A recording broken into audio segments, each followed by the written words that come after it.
What about for edge? A guy that Logan has had circled for a long time is Darius Robinson. Is kind of a great fit for what Dan Quinn wants, the toughness, the nasty streak, all that, what we saw at the Senior Bowl.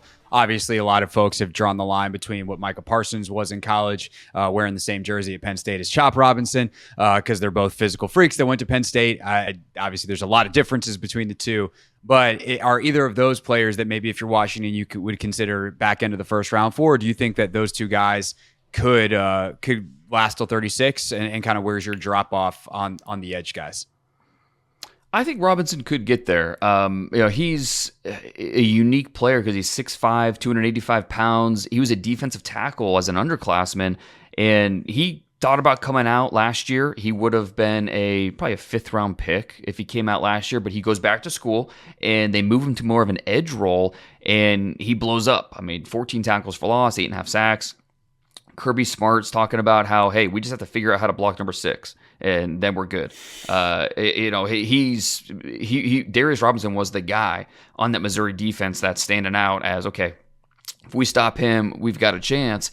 And so he's the first guy you want off the bus. Looks the part. He's powerful, strong hands. He's a good athlete, not a great athlete. His 40 wasn't good, but his short area stuff was good enough. 35-inch vert. You can see that explosiveness. Had a good Senior Bowl. Looked really good in one-on-ones. And so you think about, he's a base end who's going to kick inside on passing downs maybe. There's a lot to like about Darius Robinson, but there is a chance I think he's there early second round. It's funny you mentioned Chop Robinson, that Penn State connection. Adisa Isaac, the other Penn State pass rusher, that's the guy that I think maybe would make more realistic sense for the Commanders. He's actually the guy that led the team in tackles for loss, led the team in sacks.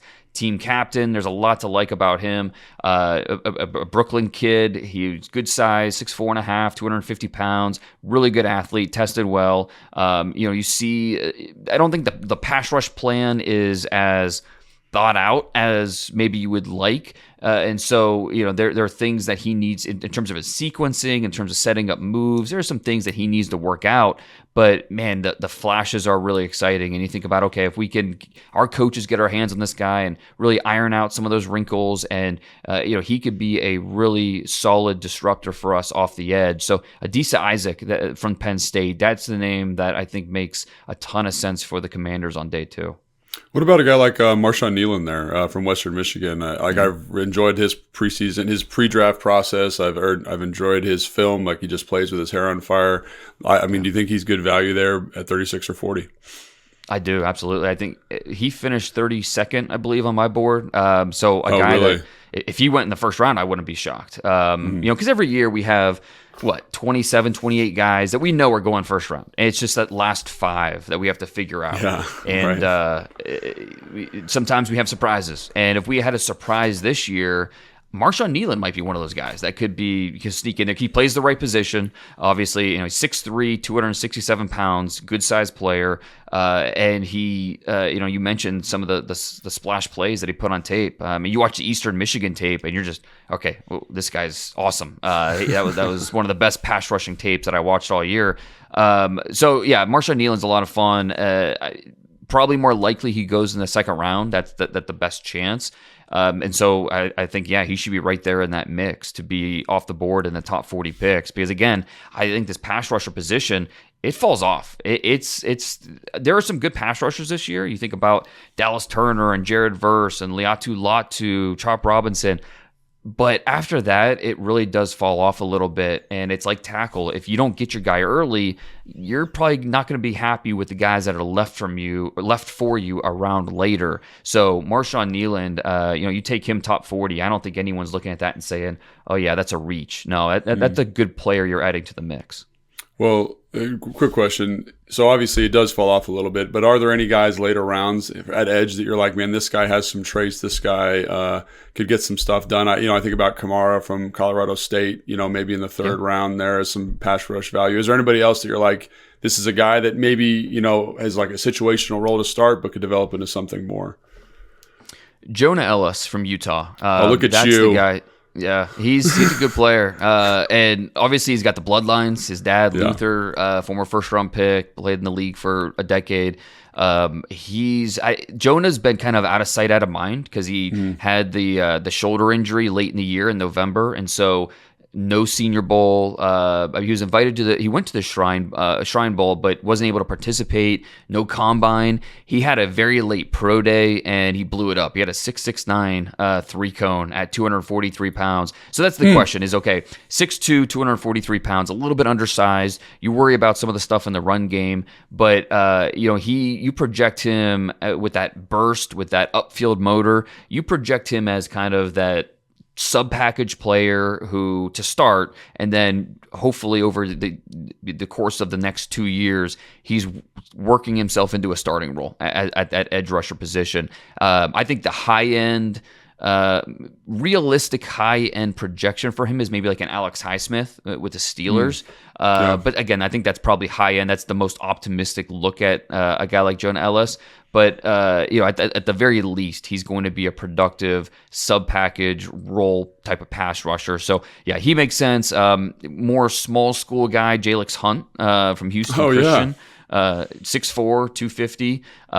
He a former safety at Cornell, transfers to Houston Christian. I mean, awesome story. And an awesome kid. I mean, he works at this. He wants to be great. You love the mentality. Very coachable. He has the body type he's going to continue to grow into, and he's a really good athlete. So somewhere in that third, fourth round, I think we'll see Hunt come off the board as a more of an investment than a right out of the box going to be making plays. But 3 years from now, I think a team will be pretty happy they invested in a guy like this. That's the kind of thing, too, with Dan Quinn and the staff that he brought in. You're like, yeah, you make investments, Dan Quinn. Your track record's pretty good in terms of the ROI. Receiver, obviously, there doesn't seem to be a fall off. I mean, obviously, the top three guys are incredible. There are tiers here, but there just seems to always be a next tier of guy where there is good football players in this draft. And I think one of the things that we've kind of been toying with for the Commanders specifically is there is a receiver for every body type. Which one do the Commanders even want? Because depending on what you think of Jahan Dotson, is he a slot? Is he a guy that's better off outside? Is Terry better off being moved to more of a Z role versus the X that he's been playing most of his career? You could really go any direction. So if I phrase it to you this way, Dane, which of those is strongest in rounds 3 and later? So if I want to get any type of receiver, but I want the best one I can get rounds 3, 4, 5, what kind of receiver is going to be showing up there? Probably more slots than outside receivers. Talking about your Jalen McMillan from Washington, Malik Washington from Virginia, those type of players. But I think some outside players as well. Brendan Rice from USC could be in that mix. Javon Baker from Central Florida. Jalen Polk, Washington, possibly. He's kind of in that late second, early third round mix. Jermaine Burton from Alabama is really a wild card. He has, you could argue, as top 50 talent, but he's probably not going to go until late third, early fourth is be my guess. I don't. Teams are all over the map on Jermaine Burton because of he's just a different guy, and he's not going to be for everybody. But he's a talented player, and just the production was up and down for him. But again, you isolate. If you watch the 10 best plays from Jermaine Burton, easy first round pick, right? I mean, this guy's gonna go. But the body of work just isn't quite there. But I think teams will be more than happy to take that chance at certain points. For some teams, that'll be the third round. Other teams might be the fourth round. But your original point, I think, is so true. Wide receiver. And I'm convinced the rest of our lives, wide receiver is going to be a strong position. Like it's just how it's going to be. Because when you're a young kid growing up, if you're not a quarterback, you're going to be a receiver because that's how the NFL, modern day football, that's how you score points and how you make plays and you want the ball in your hands. And so wide receiver, I think, is going to be a strong position moving forward. But with that said, so, I guess based off what I said, you could say, oh, well, I'll wait on that receiver and it's going to stretch. I'll get him later. But these guys are going to go fast. And we might see 14, 15 receivers go in the first 2 rounds. We're going to see plenty in the top 100. So while I do think you could feel comfortable waiting to the third round, fourth round, and still getting a guy that you like, it's not a position that you want to put off too long because these guys are going to fly off the board. So I got two questions. One, I know our fans are really excited about Johnny Wilson. Obviously, the measurables are insane. I think the route running nuance for a guy that size is pretty good. And he feels like a guy that could maybe project to like an outside receiver at some point in his career after a developmental period in the slot. What are your thoughts on him? And then who is your fifth wide receiver? Because I've been having many struggles at night trying to classify that fifth spot. So I want to get your thoughts on that. Yeah, Wilson's so unique because he's so like his pro day, he was 6'6", 236 pounds. How many receivers do we have in the NFL today that are that size at the receiver position? You know, we just there's not many guys like that, and so that's why for some teams he's a tight end on their draft board. That's how he is stacked on their board itself, and that's how they envision using him. Just because we don't see many guys that have these measurables, but at the same time, he tested like a wide receiver. He moves like a wide receiver. I don't think like he's not elusive or anything like that, but and I wouldn't call him. Something about his route running that kind of bugged me was how loose he is as a route runner. So like he's so long with his arms and his legs that they're kind of all over the place, and he has quick feet, so he can settle down, break off routes. He can create these little pockets of separation. He just needs to be a little bit more consistent there. He has obviously a huge catching radius with an 84-inch wingspan, but not always consistent finishing that ball. Like this past year, like every year of his career, he had more drops than touchdown catches. And that's always a red flag for me. Okay, you have this size, you're over 6'6", you're 235 pounds. Why weren't you more of a red zone presence? And sometimes it's just the offense, and once you get inside the 10, they're just running the ball, or they're doing this or doing that. So it's not always on him, but it's always just kind of curious to me. Why did you have more drops than touchdowns every single year of your 4-year career in college? So I do like Johnny Wilson, not quite as much as maybe some other people. Like I don't see him as a top 100 pick, but I can understand if a team looks at it and say, look, these guys, a guy built like this with 10-inch hands, over 35-inch arms, has a 4.52 40-yard dash. These guys aren't walking down the street, so we're going to take our chance with this guy. I can understand why some team would come to that conclusion. For me, that fifth receiver, I'm going with Ladd McConkey just because I think of it this way. If I'm a defensive coordinator, who don't I want to see on the other team? Who don't I want to prepare for? And outside of those top 4 guys, it's Ladd McConkey for me because he is so shifty. He's so his ability to uncover at will in different ways with his route running, with his quickness. It would just give me fits as a defensive coordinator, trying to prepare for that, trying to stop that. Now, I do worry about the size.